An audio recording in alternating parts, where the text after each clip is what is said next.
Paravalvular or even central aortic regurgitation after transcatheter aortic valve implantation is an important limitation of TAVR and has generated a lot of reports about the effect of aortic regurgitation on outcomes. Now in JACC, researchers have put together an analysis of currently published literature to establish the incidence, impact, and predictors of post-TAVR aortic regurgitation.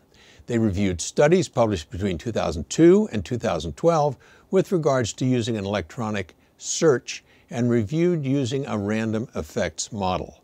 From almost 4,000 initial citations, 45 studies reported on almost 13,000 patients who were included in the analysis of incidence and outcomes of post-TAVR aortic regurgitation. Interestingly, they split close to 50-50 between CoreValve and Edwards valve implants. So here are the results of their investigation. The pooled estimate for moderate or severe AR post-TAVR was 12%, a little bit high.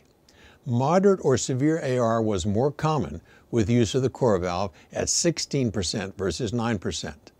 The presence of moderate or severe AR post-TAVR increased mortality at 30 days and at 1 year both.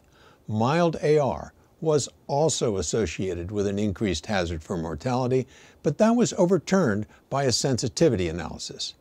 In the analysis, 25 studies reported on predictors of post-TAVR aortic regurg. It comes as no surprise that implantation depth, valve undersizing, and Agatston calcium score were identified as important predictors. The take-home message here is clear. Aortic regurgitation after TAVR is serious business. Moderate or severe aortic regurg is common after TAVR and is an adverse prognostic indicator of short and long-term survival. Even mild AR may be associated with increased long-term mortality.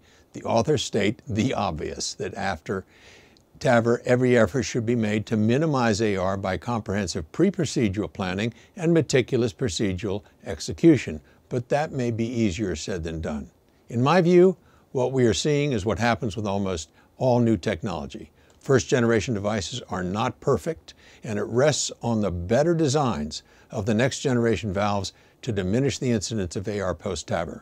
Without that, TAVR has a real Achilles heel. I'm Peter Block, and this is a CardioSource Heart Minute.